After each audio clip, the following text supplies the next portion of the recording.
Vegeta is one of the most recognizable characters in anime, and for a ton of valid reasons. He's intense, raw, he can be relatable, vulnerable, a menace, a killer, and somehow also someone who genuinely cares. He's layered, complex, and that complexity is what makes watching his evolution so satisfying. Over the course of Dragon Ball Z, Vegeta undergoes one of the most graceful transformations in anime, shifting from a ruthless antagonist to the sane warrior we know today. Though, when I say today, I have to put that in quotes, because the Vegeta we've seen in Dragon Ball Super doesn't always feel like the same guy we grew up with watching Z. Let me explain. Vegeta's arc in Z is relatively straightforward, but elegant. He starts off evil by nature, and to some extent by choice, but throughout Z, he gradually pushes that side of himself away and begins to grow, as a fighter, as a father, as a protector, even as a begrudging ally, and dare I say, friend. That arc became a staple in anime, the bad guy who eventually fights for good. Sure, Dragon Ball had already touched this trope before with characters like Piccolo and Tien, and other similar series had ideas going on like this, but Vegeta, it felt like the formula was perfected here. He laid the blueprint for so many characters that came after. Sasuke, Killua, and even Zoro in some respects. His arc was clean and easy to appreciate. By the end of Z, we saw Vegeta not only change his view on strength and pride, but also let go of his rivalry with Goku. He flat out acknowledges Goku as number one. He accepts Goku's strength and what drives him to fight.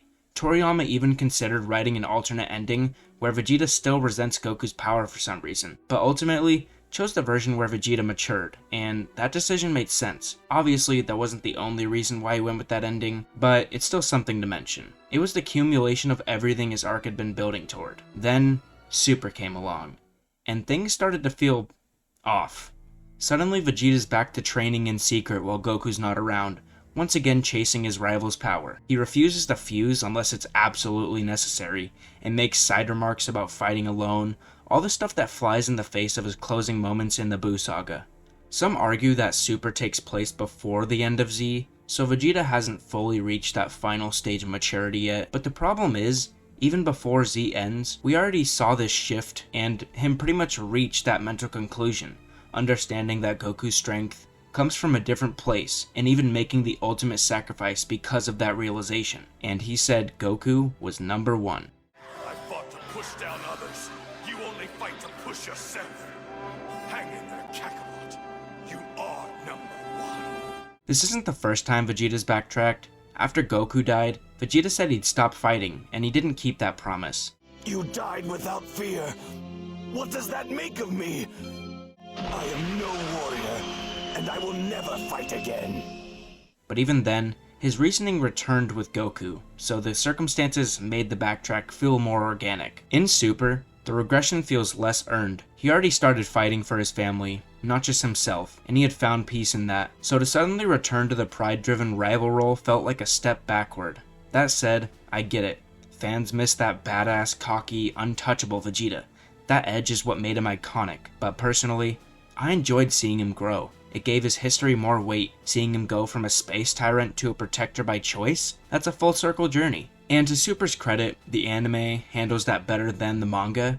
In the anime, Vegeta's progression isn't fully thrown away. He still shows care for his family and moments of growth. But in the manga, that's where things start to go sideways. The Moro arc, in my opinion, is Vegeta's real redemption arc. Before, he simply stopped being evil, but here, he actively tries to make amends. He goes to Yard Rat, learns spirit control, and comes back not just stronger, but more centered. He acknowledges his sins, especially what he did to the Namekians, and he tries to make peace with them.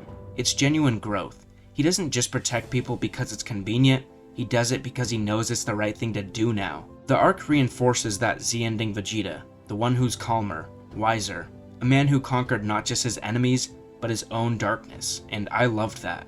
It made me feel like we were finally getting a consistent character, the former villain turned proactive protector, fighting for the very people he once hurt. And then, the Granolah arc hits. And all that progress just gets murky again. Beerus tells Vegeta in order to reach a God of Destruction's level, he must let go of his past. Not just stop feeling guilty, but stop caring. The sins of the Saiyans, the pain he caused, Beerus tells him to throw all that away. And it cuts deep, because Vegeta starts to listen. He starts Ultra Ego training, drawing power not from inner peace on purpose, but from destruction, from embracing chaos. And yeah, he admits he's unsure if he's even fit to wield that power, but the fact that he considers abandoning everything he just learned in the Moro arc is kinda wild. It's not about him becoming evil again, but it's a reset to pre-Moro Vegeta, chasing strength, no longer trying to atone. And just when you think they'll explore this new angle with care, Vegeta throws that whole thing out again in the Granolah arc by saying the Ultra Ego stuff isn't really for him. Flip, flop. Pick a lane, Vegeta. We went from evil tyrant to kinda good to fully good, then half redeemed but obsessed, then spiritually at peace, then God of Destruction wannabe, and then where? We'll just have to see where it goes from here. It's not that Vegeta wanting to be strong again is bad, it's just that the character growth feels like it resets with every arc. Like the manga can't decide where to land on his mortality or identity. Does he want to protect, atone, destroy, or just keep up with Goku? Maybe Toriyama and Toyotaru didn't just want Vegeta to become a goody two-shoes long term. Maybe they thought it would be out of character, and yeah, I get that. But what we saw in the Moro arc worked. It felt earned, and it felt right. And it's frustrating to see that development get undercut right after. At this point, Vegeta's story feels like it's not about him being good or bad anymore. It's about his ego, how it evolved from being about himself to those he loves, to those in need, to those he wronged, and then back to wherever the plot feels like throwing it. Sorry if I rambled or circled back a few times. I was trying to make sure I got my points across clearly, even if I had to go over it a few times. Maybe it made sense, maybe you don't even read the manga and care. Either way, thanks for watching.